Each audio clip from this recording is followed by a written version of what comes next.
Hello, beautiful moms. This is Dr. Beata. Today on the live Q&A, I wanted to start by addressing the formula shortage in the US. Many families are devastated. They are spending hours trying to find their baby's formula, traveling to different towns and cities, and looking online in various places. So I did create a cheat sheet, a list of steps that I recommend taking to help find your baby's formula. And this is specifically for those who do need a specific formula, whether baby has a sensitive digestive system or a cow's milk allergy or other allergies. So this is something that I've created specifically with those parents in mind.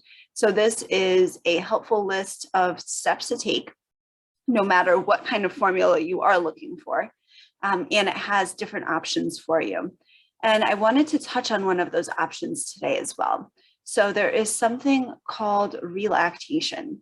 And this is for the moms who have breastfed maybe in the past, or who had a hard time maintaining or starting their supply, even in the beginning, right when baby was born.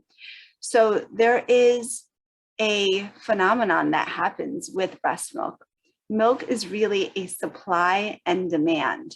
So if there is a demand of milk, the milk ducts in most women will start creating milk again, breast milk would. Now, how this works is essentially there is stimulation, right? So nipple stimulation and drainage of the milk from the breast will help create more of a supply.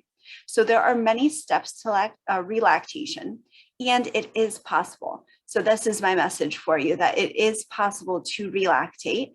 And there are a couple of things that I recommend doing. So the first thing is working with a highly trained lactation provider. So there are multiple different lactation counselors that can help you with this. And if you have had trouble in the past where you weren't able to start a supply or maintain a supply, or have had chronic low supply, then I absolutely recommend that you work with someone called an IBCLC. These are internationally board certified lactation consultants, and they have the highest level of training for lactation. These will be your best source and best resource for the lactation piece of relactation. Now, there are two other pieces of the puzzle that no one else really talks about or get kind of forgotten in the background. The second piece is mom's nutrition. It is critical and vital that mom nourishes herself well to then, in order, produce nourishing milk. To create breast milk takes extra energy. It takes extra calories. It takes it is extra work for the body to create breast milk. So we as moms need to nourish ourselves well in order to create breast milk. And sometimes when someone has struggled with low supply, these nutritional components are the underlying reasons, or root causes, as I call them, of why that supply was low in the first place. So in order to make sure that you are nutritionally nourishing your own body well, I can give you some general guidelines. However, in order to know what is best for you, because we are all individual and we all have these different underlying reasons or root causes for the different challenges that we do have, I highly recommend working with a provider closely. So myself, I am one of those providers. I specialize in helping breastfeeding moms, especially through elimination diets, etc. So this is another piece that some of you may be eliminating certain foods from your diet in order to create hypoallergenic milk for your child, or you are still in the process of eliminating. I do not recommend doing this on your own. I recommend that you do work with a provider that is specially trained and skilled in helping you in this, because it is so easy to, dairy is one of the most common ones.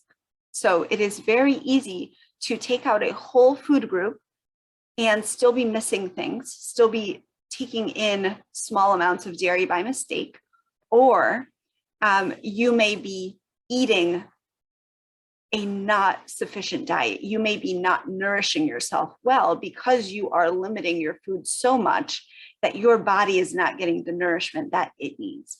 Because it's kind of like that saying where you're on the plane, you put your own air mask on before you put the air mask on for your children. The same thing goes here. When we are producing breast milk, we have to make sure that we are nourishing our own bodies well, so that then the breast milk that we produce can nourish our babies. Does that make sense? So this is why the nutrition aspect is so important for moms, to make sure that they are adequately nourishing their own bodies. Now, there is a third piece. Well, actually, let me go back to the nutrition piece for a moment. There is something, again, that's not widely known about, and it is gut health. Gut health is kind of a buzzword nowadays, so I feel like it doesn't hold as much meaning sometimes. So I wanted to talk about that a little deeper as well. Gut health, what it really is the balance of different microbes and organisms in and on your body. So we have different microbiomes in our gut, on our skin, in different areas, our oral microbiome. So when we look at gut health, that is looking at one microbiome in our body. And that balance, whatever has created, so let's backtrack a little bit. Gut health itself can contribute, can be an underlying reason, a root cause of allergies, of digestive issues, of digestive sensitivities. And when your child has sensitivities and needs a special formula, this is where the connection happens, is that we as parents pass down our microbiome to our children, and specifically mothers, even in the birth canal, during birth, vaginally or C-section. Vaginal births get more transfer of microbiome, and that is where the connection happens. So if you as a mom may have digestive troubles, there is a higher chance that your child will as well. And you actually may be presenting with a type of food allergy, which is called a non-IgE allergy, and your child may present with that as well. And that may look like colic, reflux, eczema. It may look like a sensitive tummy. It may look like needing a special formula. However, when we dig deeper into the root causes, that food allergy may be underlying it. Now, this is also with a warning that many things that you may see, like colic and eczema and reflux, sometimes have other underlying root causes, underlying reasons other than food. So this is why there are so many components to this. And this is why I so strongly stand for needing to work with a practitioner to guide you through this, to make sure that you don't skip anything, to make sure that you don't make mistakes, that you avoid the common mistakes, that you don't make your life more stressful than you need to. Because unless we need to go down an elimination diet, don't do it. It can be extremely stressful, especially without guidance. So this is why I strongly believe that if you are considering any of these things, that you need to work with a practitioner. I am specialized in this. I have been on this journey myself for 4.5 years. I've helped dozens of families through this, and I can help you as well. So I do offer one-on-one consultations to help you create a plan and see if working together would be beneficial for us. So I will link that below. So let's talk about nutrition. So there are going to be 3 general guidelines I will be giving you.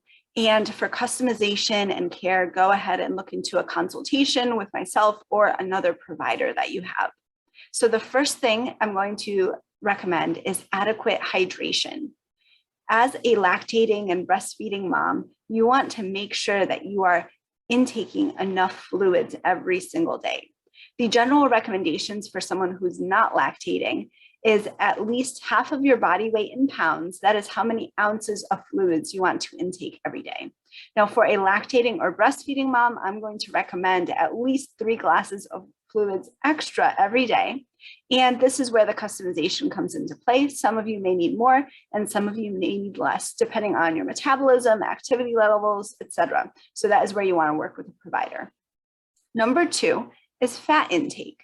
So we want to make sure that your diet consists of a good portion of healthy fats every single day.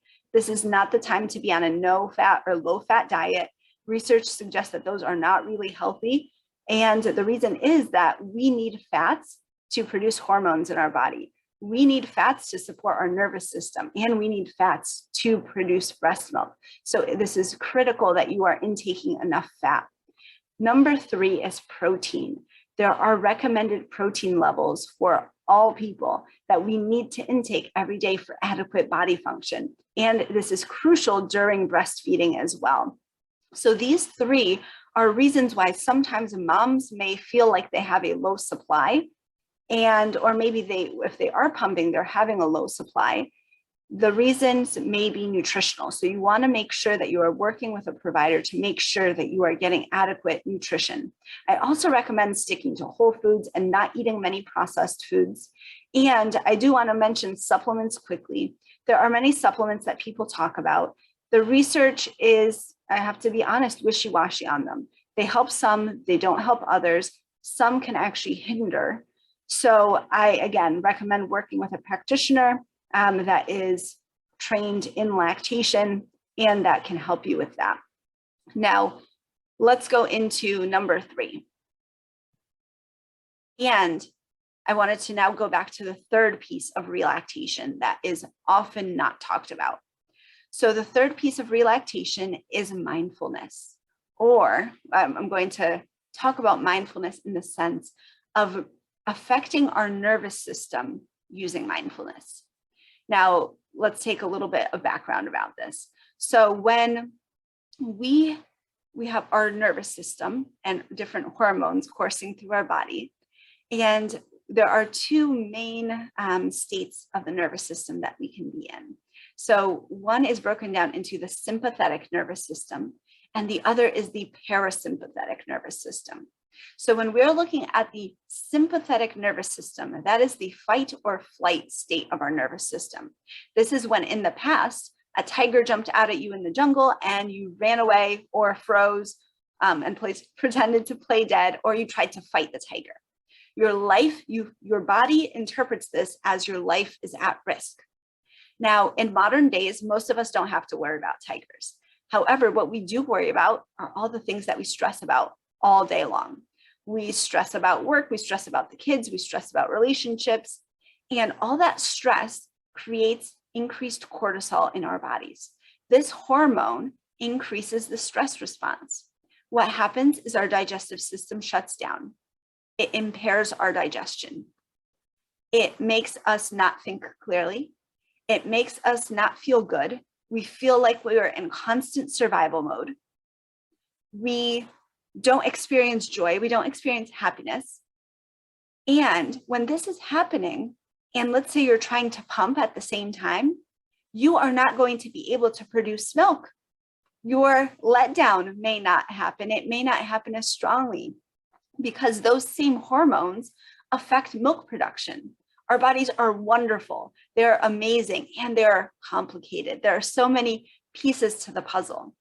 So if we are trying to pump and increase our supply and possibly relactate, and we are in a highly stressed state, we are not going to be able to produce as much milk. Same thing goes for if you're trying to pump maybe at work and you are really rushed for time, and that's not going to be conducive to increasing your breast milk supply. So with mindfulness, we can activate the other nervous system response, which is the parasympathetic nervous system.